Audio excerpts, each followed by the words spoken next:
Gurubhyo Namaha. Warm greetings, my dear children. In the previous session, I have explained about few important points like conductance, conductivity, resistance, molar conductance, etc. etc.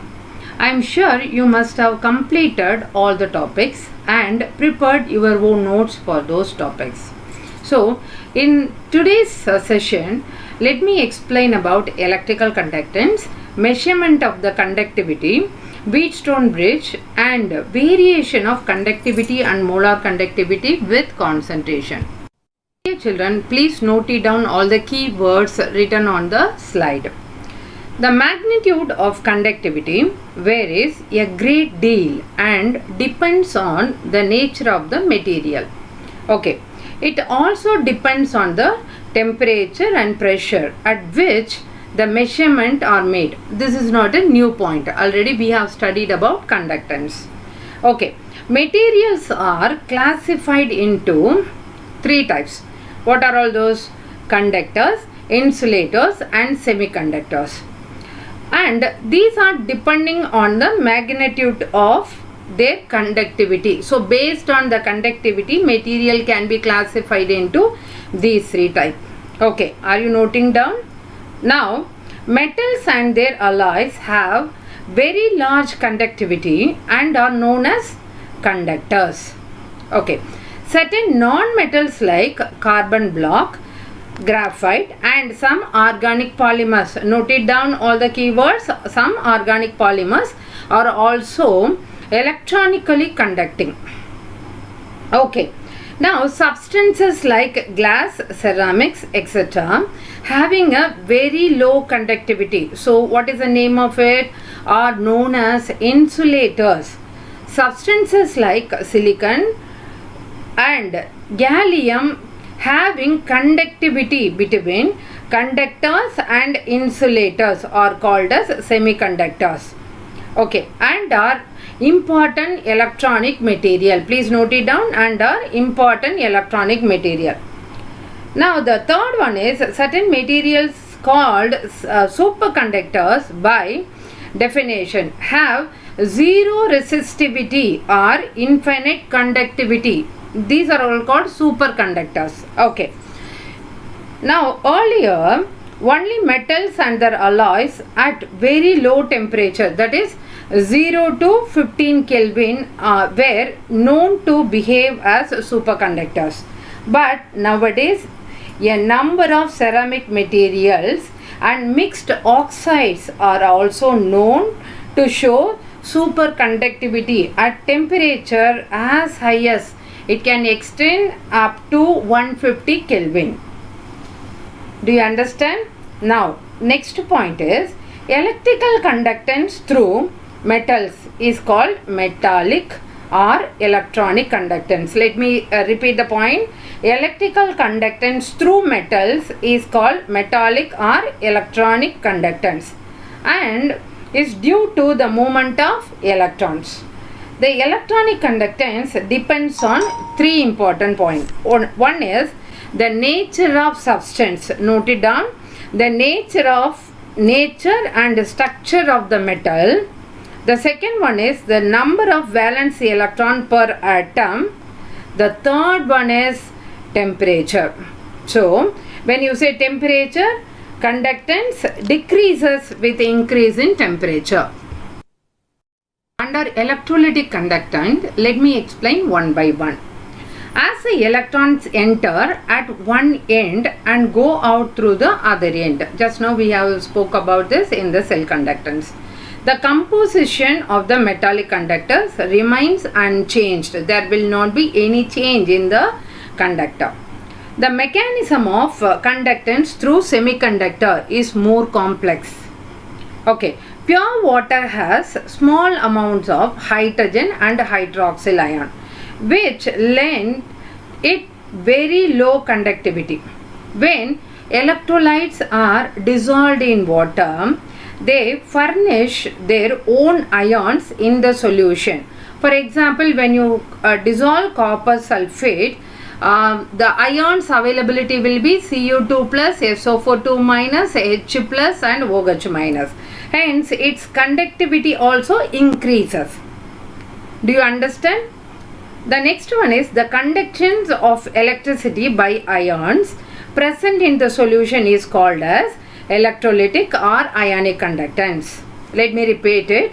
The conduction of electricity by ions present in the solution, as I have given example, is called as electrolytic or ionic conduction.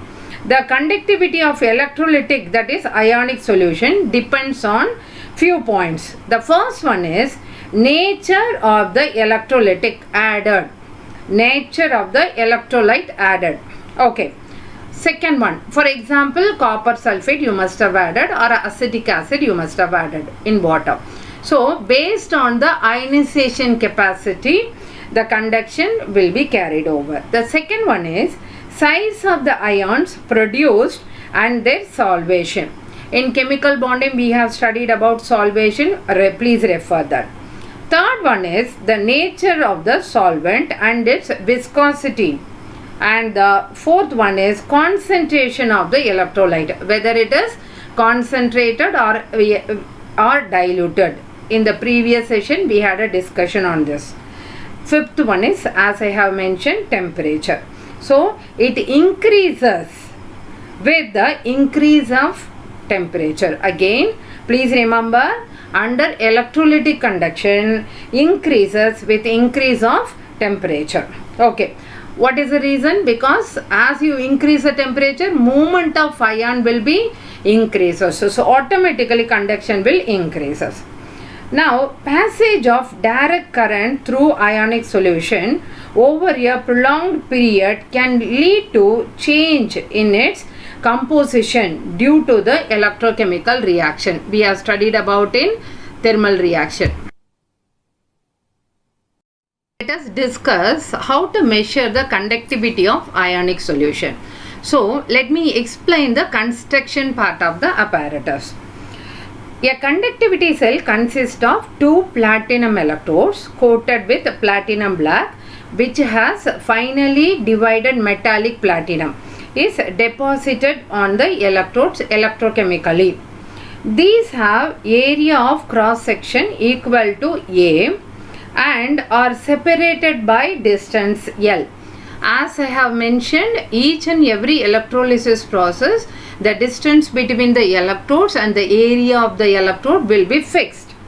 Okay, therefore, solution confined between these electrode is a column of length L and area of cross section A. The resistance of such a column of solution is then given by the equation. What is that? Basically, we can take a KCl solution as a standard solution here, because when you are talking about KCl solution, whose conductivity is known accurately at various concentrations and at different temperature. Okay, the quantity L by A is called cell constant, denoted by the symbol G star. Let me repeat, the quantity L by A is called cell constant, denoted by the symbol G star. It depends on the distance between the electrodes and their area of cross section. As I have mentioned, it depends on the distance between the electrodes and their area of cross section and has the dimension of per length and can be calculated if we know L and A, that is length and area.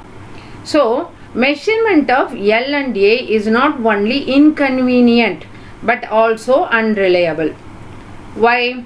The cell constant is usually determined by measuring the resistance of the cell containing a solution whose conductivity is already known, as I have mentioned, KCl.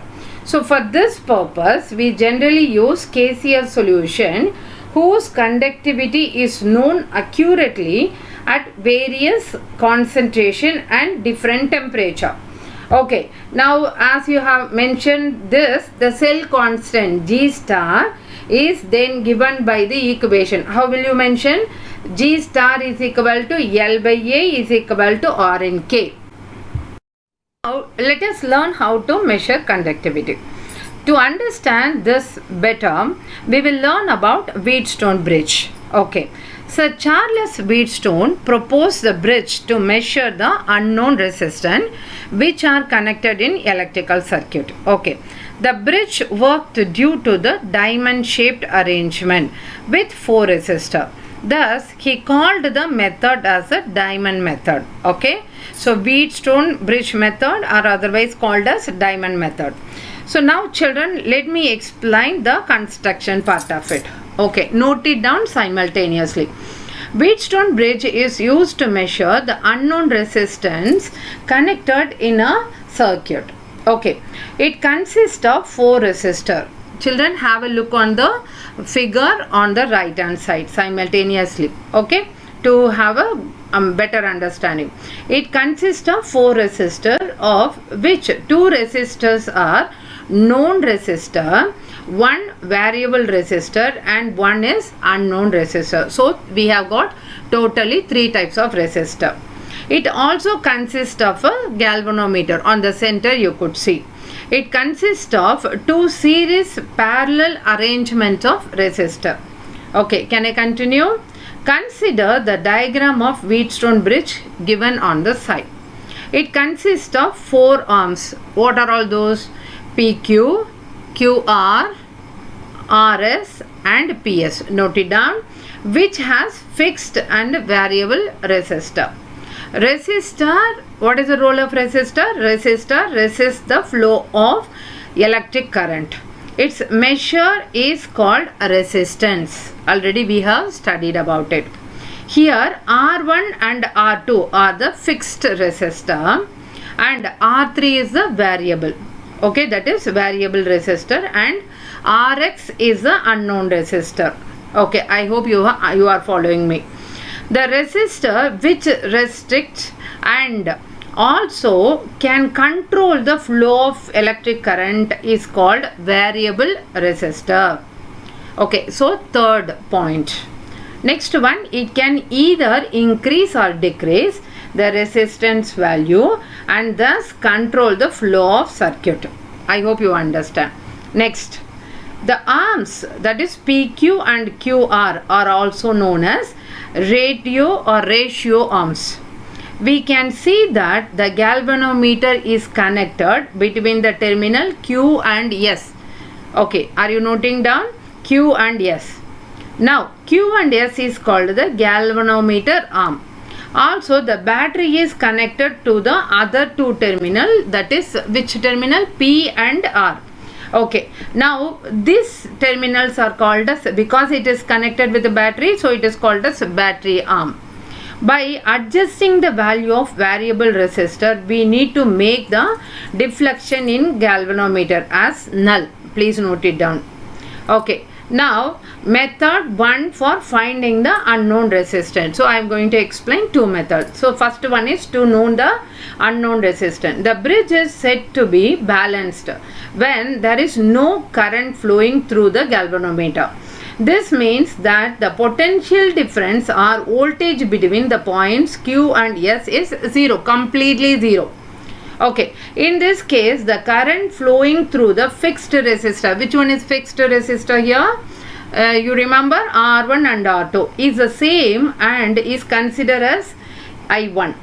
The current flowing through the variable resistor R3 and the unknown resistor Rx will be the same and is I2.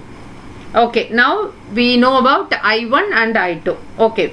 As the potential at Q and S is the same, the voltage drop from the point P to Q. Please note it down. The drop, it will drop from the point P to Q is equal to the voltage drop at point P to point S. Okay, it is a parallel to each other. So now here I1 R1 is equal to I2 R3. Please remember here I1 R1 is equal to I2 R3.